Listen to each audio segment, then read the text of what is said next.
It wasn't supposed to be public. A small, closed-door judicial ethics panel. No cameras, no audience. Just Elon Musk, summoned not for a crime, but for a concern. A congressional advisory board had questioned whether Musk's influence in global infrastructure, via Tesla, SpaceX, and Starlink, had outgrown democratic oversight. He wasn't on trial. Not legally. But his ideas were. And sitting at the head of the polished mahogany table in that federal chamber in Washington, D.C., robed and upright, was Supreme Court Justice Sonia Sotomayor.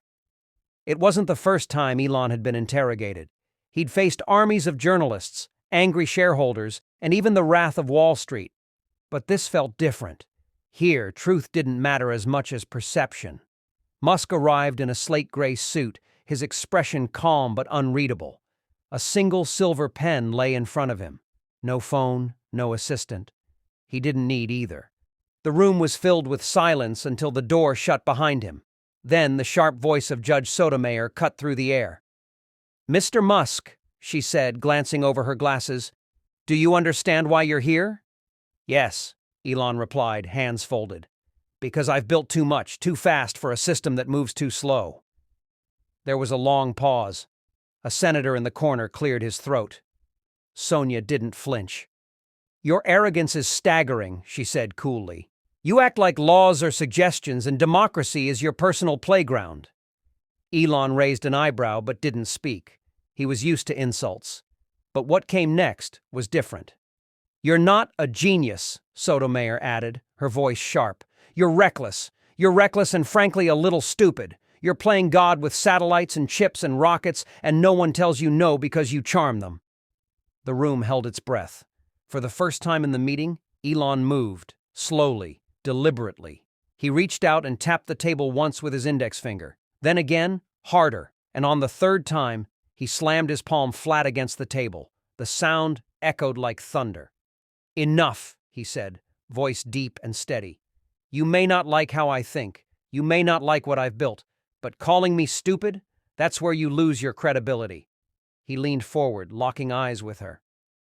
"Do you know what's stupid?" he continued, tone like steel. "Spending 10 years drafting a broadband bill while my satellites beam free internet to war zones. Calling me reckless while I build the rockets your defense contractors said were impossible. I don't charm people. I challenge them. That's the difference." Sotomayor blinked, clearly caught off guard. A senator leaned back. A staffer dropped his pen. The silence wasn't out of respect. It was out of shock. Elon didn't raise his voice. He didn't need to. "This room," he said, "was meant for ideas, but you've turned it into a courtroom where the verdict was decided before I even walked in." Then he sat back, calm, controlled, the silver pen still untouched. And for the first time in the room, it wasn't Elon who looked small. Sonia Sotomayor stiffened in her chair. Her hands, folded neatly moments ago, were now gripping the arms of her seat. Elon's words hadn't just landed, they had unsettled the entire panel. The room was built for control. Walnut panels, sealed windows, and cold air conditioning created a sterile environment where emotion was a liability. And yet, one moment of truth had punctured through the formality like a bolt of electricity. The judge cleared her throat. "This is not a hearing for theatrics," she said, trying to regain control. "It is a question of national oversight." Elon tilted his head. "You call this oversight? No questions? No discussion? Just a monologue about how dangerous I am? I didn't come here to bow. I came here to clarify." One of the senators to her right leaned forward. "Mr. Musk, you've moved fast, sometimes too fast. Surely you understand why people feel uneasy." "I do," Elon answered. "I just don't apologize for solving problems they failed to." He reached into the folder in front of him, pulling out a single sheet. "This is a map of global Starlink coverage," he said. "You'll notice it includes regions where the U.S. State Department has no functional internet strategy. I didn't wait for permission. I acted." He placed another document down. "This," he pointed, "is a Department of Defense report. It cites a 37% drop in communication latency during operations because of my network. Not a single taxpayer dollar was spent to make that happen." Then he leaned back again. "You think I'm dangerous?" he said, now speaking directly to Judge Sotomayor. "Because I didn't ask the system to build the future. I just built it." Sotomayor's lips parted slightly, as if to respond, but nothing came out. "You called me stupid," Elon continued. "But what's truly foolish is ignoring that the world is moving at the speed of tech, while your systems are crawling at the speed of debate." Another moment of silence. It wasn't just a retort. It was an indictment. In the back of the room, a young aide looked at her notes, unsure of whether to keep writing or to simply absorb what was unfolding. A camera operator, who had been told not to film, instinctively turned on his body mic. This wasn't just an ethics discussion. It was history. Elon's voice softened slightly, but the edge remained. "You can criticize me for many things. Too aggressive, too direct, too ambitious, but not for being indifferent. I show up. I building. I risk." He glanced around. "Can you say the same?" The weight of the question settled over the panel like fog. Sotomayor finally leaned forward. "You believe power excuses process. That results justify bypassing the rules.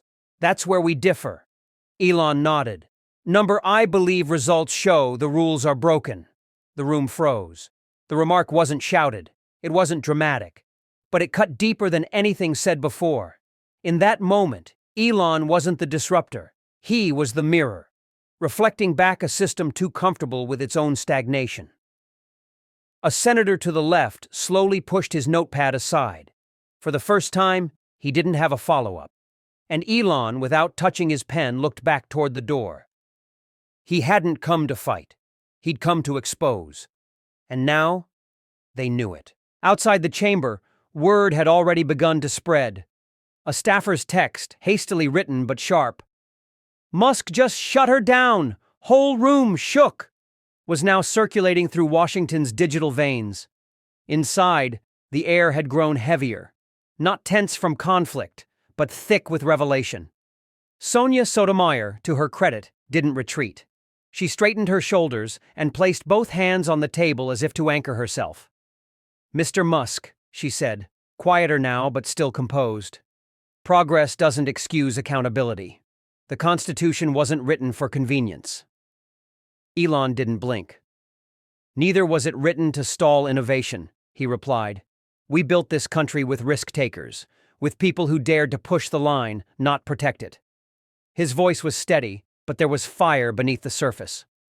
"I've heard this argument before," he added, "from regulators who never shipped a product, from critics who never wrote a single line of code, from people who cling to authority because they've lost the power to lead." He leaned forward, his words crisp. "Do you know how many engineers I've seen burn out trying to get government approval for things that should have been built years ago? Hyperloop, battery walls, Mars projects delayed because someone needs a panel to decide what's safe. Do you call that leadership?" Sotomayor stayed quiet, absorbing. The room had shifted from confrontation to confession, from accusation to awakening. Elon stood up now, not in defiance, but in declaration. "I'm not here to be praised or pardoned. I'm here to ask, what happens when bureaucracy becomes the threat?" He gestured toward the sealed window behind her. "Out there, AI is evolving faster than laws. Nations are racing to colonize the moon. Neural tech is blurring the line between thought and machine. And in here?" He tapped the table gently. "We're still arguing about oversight." He looked around at the room. Not a sound. Then came the final blow. "I built rockets when NASA said it couldn't be done. I made electric cars when Detroit laughed. I gave Ukraine internet when governments stalled. If that makes me reckless in your eyes, then maybe you're measuring with the wrong ruler." He sat back down, not to yield, but to let the silence work. It did. A junior official whispered to her superior, "We're on the wrong side of this." Another scribbled the phrase, "measure with the wrong ruler," into his notes, knowing it would become tomorrow's headline. Sonia Sotomayor finally spoke, this time with less resistance and more reflection. "I may not agree with how you do things," she said slowly, "but I can't deny what you've done." Elon nodded once. That was enough.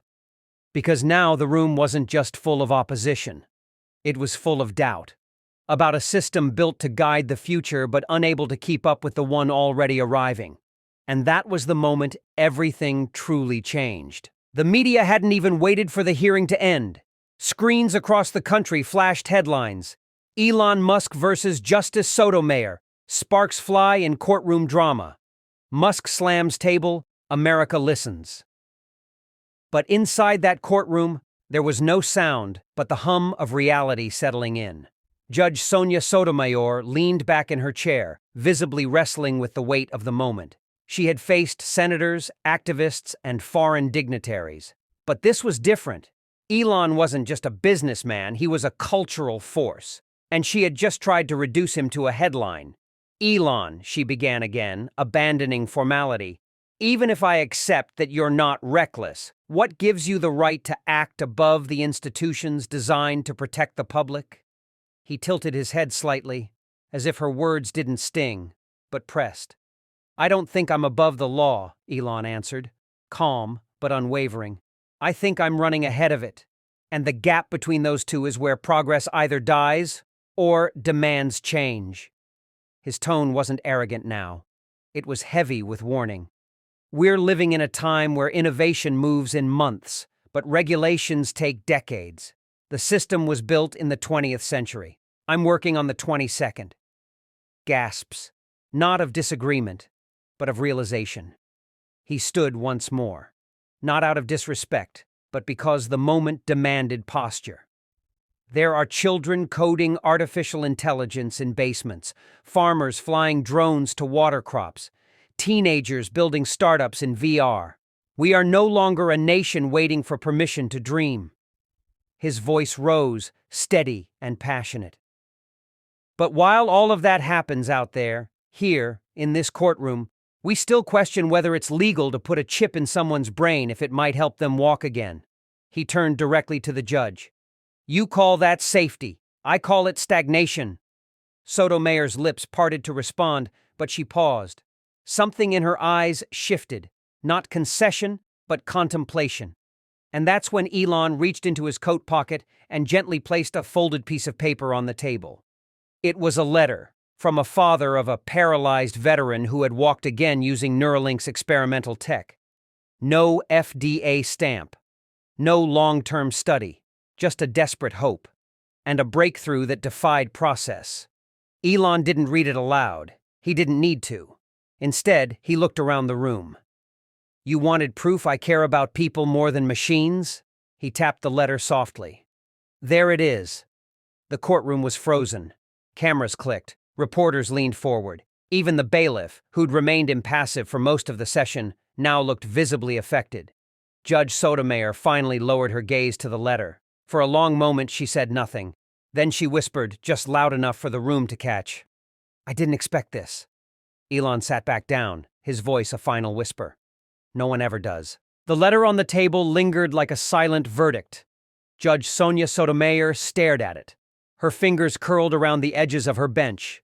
The courtroom, once tense with conflict, now felt suspended, anchored by the weight of a story too human to ignore. Elon Musk, for the first time in that hearing, said nothing. He let the silence stretch, confident that the truth often echoed loudest when no one spoke. The air was electric, as if even the walls of the courtroom were leaning in. Finally, the judge straightened up and adjusted her glasses. Her voice, when it came, was softer, but not yet yielding. Mr. Musk, she said, we're not here to debate the future of innovation. We're here to discuss accountability. He nodded slowly, leaning forward. Then let's talk about that. He opened his tablet and tapped to a presentation. Preloaded. Precise. A series of images flashed onto the courtroom screen. Patients with mobility restored, communication tools for the nonverbal, even a veteran who had written a book using only his thoughts. No science fiction. All results. He turned to the judge again. This isn't a story about a man who wants to put chips in brains, he said. It's about a system so slow, it asks if miracles are legal before letting them happen. The room was breathless. One of the younger reporters in the back whispered, "That line alone is going to be everywhere."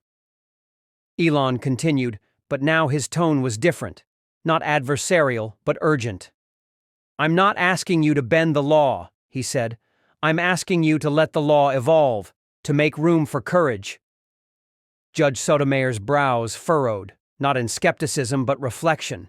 She'd been on the bench for decades. She'd ruled on rights, freedoms, and responsibilities, but rarely had she been challenged to think about the law as something elastic, something living. She folded her hands. "And if we make room for too much courage," she asked quietly, "what keeps recklessness from wearing its mask?" Elon's eyes met hers. No hesitation. Transparency. He stood again, not pacing, but grounded. "You want oversight? Give me a panel of scientists. Give me ethicists. Give me families. Let the law build a bridge to the future, not a wall." The crowd murmured, inspired by his clarity. And then came the moment. Sotomayor, caught between her traditional view and the unfolding truth before her, leaned back with a weary sigh. "You know," she said, "you may be the most frustrating man to sit across from, but perhaps also the most necessary." Elon smiled faintly and replied, "That's been said before." The crowd chuckled, relieved almost. It was clear now. The courtroom hadn't just witnessed a clash of ideals. It had seen a masterclass in shifting the narrative. This wasn't just Elon defending himself. It was Elon reframing the system. And even the judge, proud and powerful as she was, knew that something fundamental had shifted. The moment the hearing adjourned for recess, murmurs erupted like ripples across a lake. Reporters sprinted out of the courtroom, phones already ringing with editors on the line. But Elon didn't move. He stayed right where he was, hands resting on the table, face calm, but posture brimming with the energy of someone who had just flipped a script no one expected. Sonia Sotomayor remained seated at the bench, watching him. It wasn't the look of victory or defeat. It was the look of a jurist wrestling with a question she hadn't anticipated. What if the man I called foolish is right? Outside the courtroom, TV trucks parked bumper to bumper. News anchors were already scripting headlines. "Musk confronts Sotomayor in fiery courtroom clash." Table slam heard around the world. Innovation versus institution inside. As the crowd slowly filtered out for recess, one woman remained. Dr. Lila Ramirez, a neuroscientist and former critic of Elon's Neuralink project, had testified earlier with caution. But now she approached Musk's table slowly, eyes sharp. "I didn't agree with your approach," she said quietly, "but that veteran story, it hit me." Elon turned. "It's real. You're welcome to review the files." She nodded. "You forced us to think, Elon. That matters." Across the room, a group of college law students whispered among themselves, their earlier cynicism cracked by something they didn't expect: respect. As the crowd cleared, Elon stood again. A clerk passed him a small folded note. No signature, just a single sentence. That slam changed everything. He smiled briefly. He hadn't planned to strike the table. But when Judge Sotomayor had looked him dead in the eyes and said, "You're just a clever fool with a loud mouth," something inside him snapped. Not in anger, but in resolve. His hand came down, not in defiance, but as punctuation. A reminder that sometimes truth doesn't wait to be politely acknowledged. Later that day, the court reconvened. Judge Sotomayor entered slower this time, her robe flowing behind her like the weight of legacy.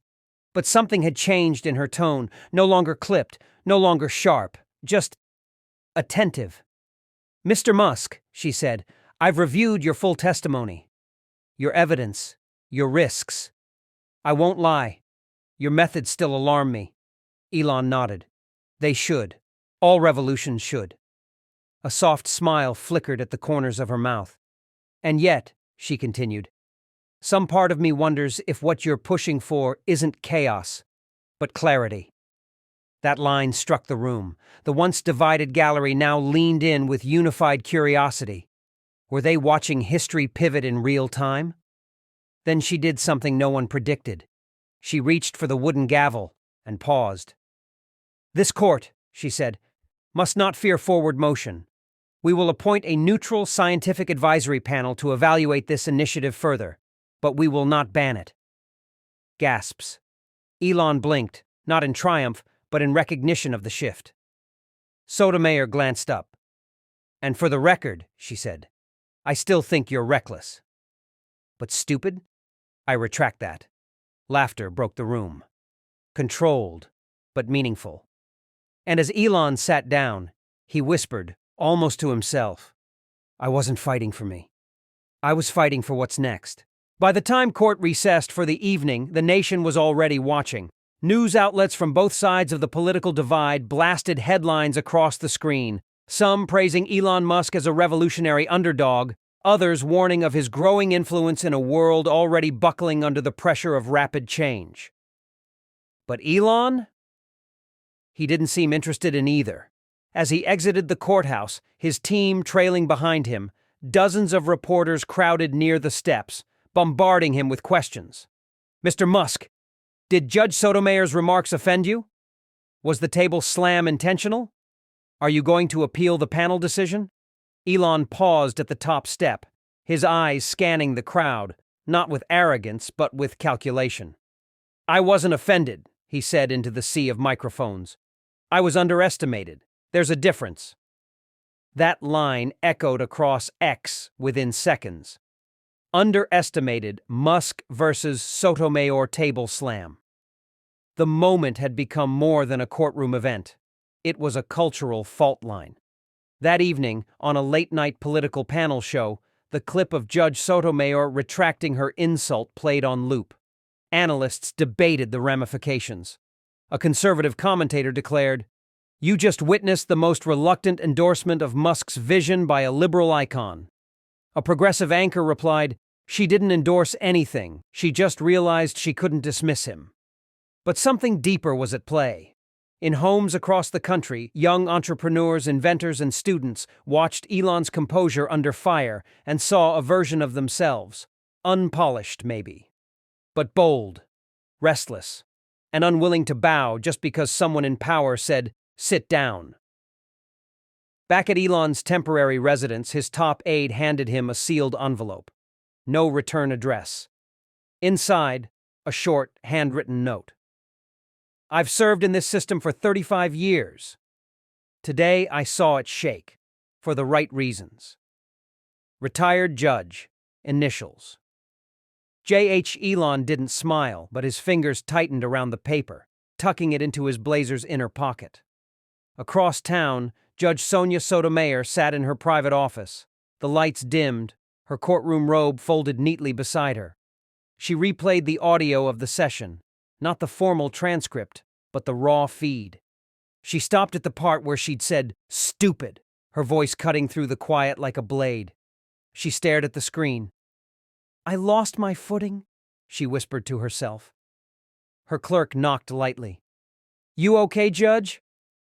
Sotomayor looked up, thoughtful. "Did you notice how calm he was, even when I came at him?" The clerk nodded. He wasn't playing a game. He was defending something bigger. The judge leaned back in her chair. "I think I may have misjudged the man." Outside, the debate raged. Inside, two figures, so often on opposite ends of society's spectrum, had found themselves not in agreement but in mutual understanding.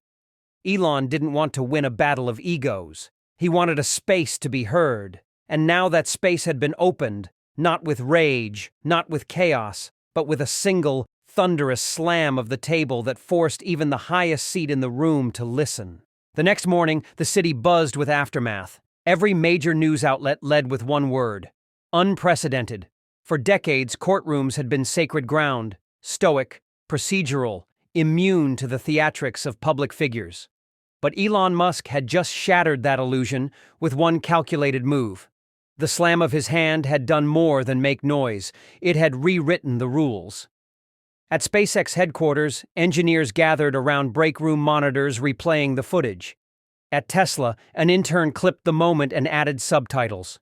"You may call me many things, Judge, but you won't silence me." The video hit 2 million views in an hour. Elon hadn't even tweeted yet. In the midst of it all, his team was focused. Not on celebration, but strategy. Elon, his communications advisor said, walking into his office. The press is going wild. Some think you staged the entire thing. Elon looked up from his laptop. Good. Let them think. The truth is more useful when it's underestimated. He turned the screen around, showing her the next move. A press briefing scheduled at the National Constitution Center in Philadelphia. The site of America's founding, chosen with intention.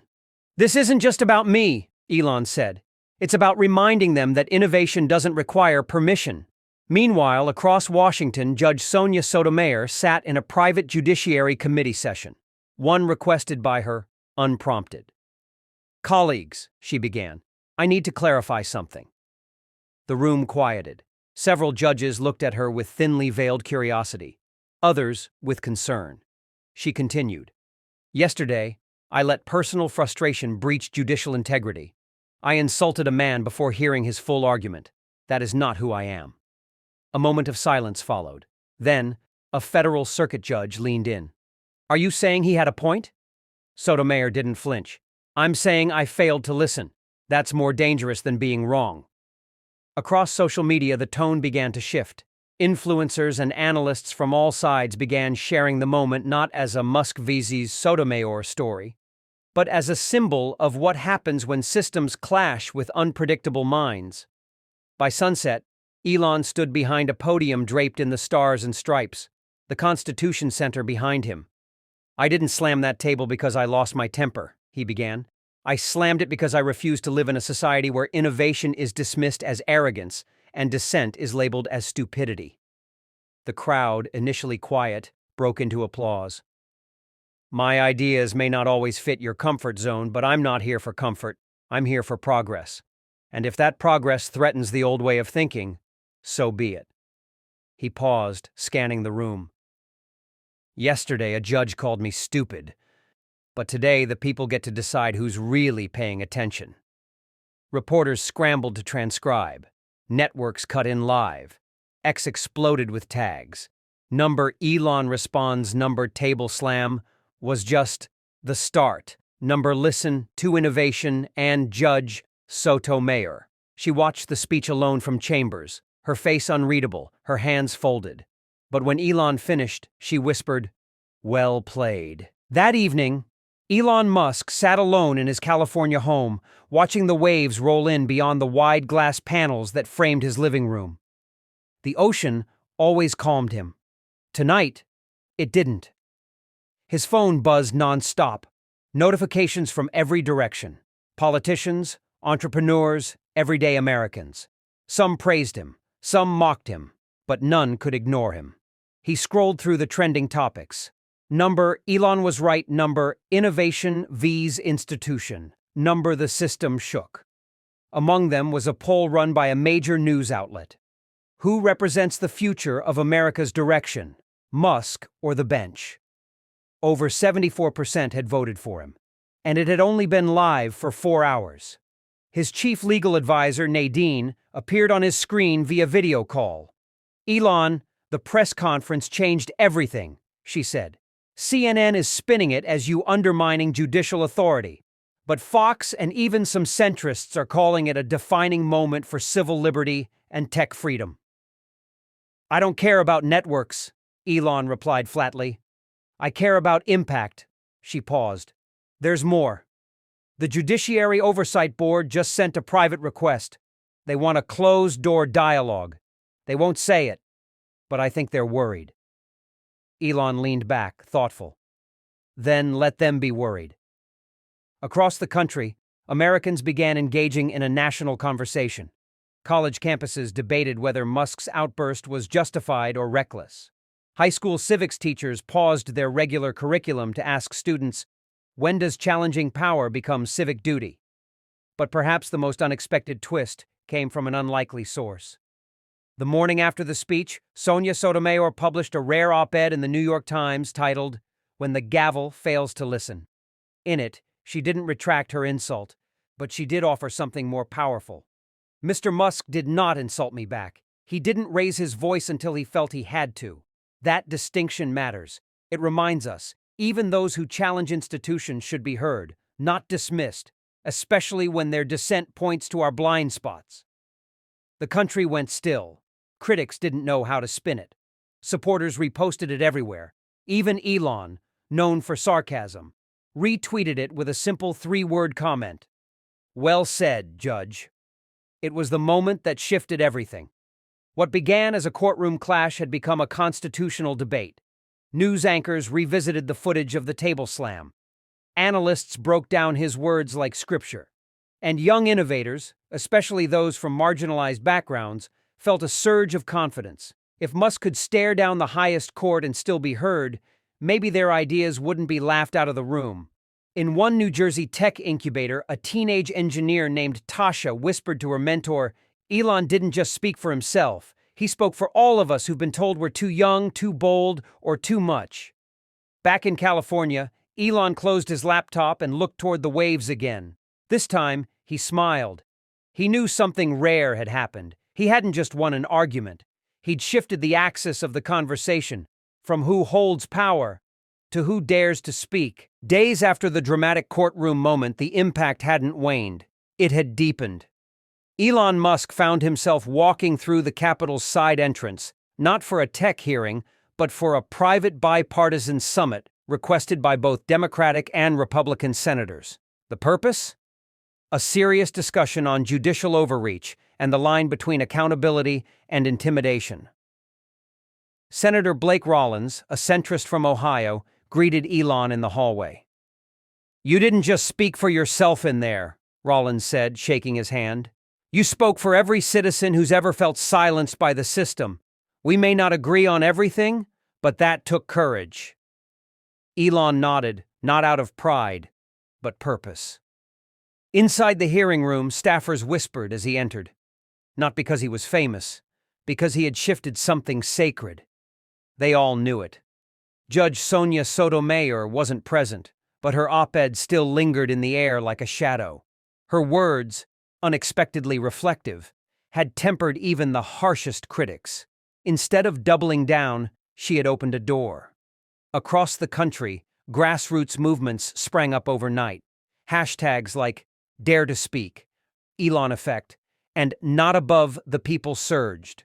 Students organized innovation and integrity rallies. Podcasters dissected his monologue line by line. In Silicon Valley, young developers created an AI-based platform called Civic Echo, where everyday people could anonymously share stories of institutional injustice. The app description read, "Inspired by Elon Musk's stand, because power should always listen." Meanwhile, Judge Sotomayor's office received thousands of letters, some angry, some grateful. One stood out.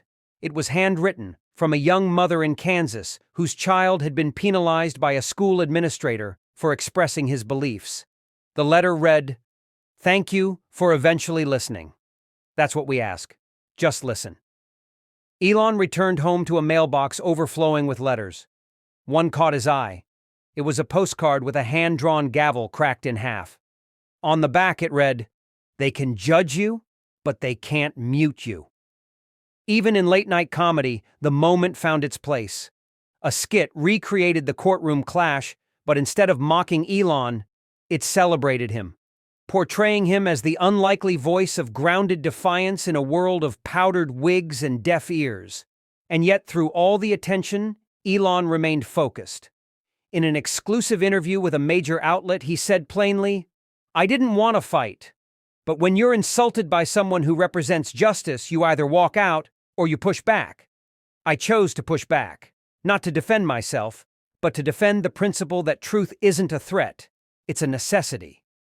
When asked if he'd do it again, even if it meant risking his reputation, he didn't hesitate. Absolutely, because silence, in the face of injustice, is complicity. The clip went viral. In classrooms, it was shown as a modern example of civil courage. In boardrooms, CEOs asked themselves whether they had ever stood up for something beyond profit. Elon Musk's table slam had become more than a reaction. It had become a movement, one that reminded America of something vital. That even in the most hallowed halls of power, one voice, clear, firm, and unafraid, can echo louder than 100 gavels. Elon Musk didn't walk into that courtroom to make history. He walked in prepared to face a challenge, and left, having ignited a national conversation. Judge Sonia Sotomayor's words may have tried to diminish him, but his response reminded everyone that intelligence is not about credentials, it's about courage. In a world where public figures often stay silent to protect their image, Elon chose to speak. Not because it was easy, but because it was right. And that moment, when he stood, voice unwavering, hand slamming the table, became a turning point. Not just for him, but for anyone who has ever been talked down to, underestimated, or dismissed by those in power. This wasn't just a story about Elon Musk. It was a reminder. Truth doesn't need permission to be heard. And now, that truth is echoing far beyond the courtroom. Thanks for watching. See you in the next story.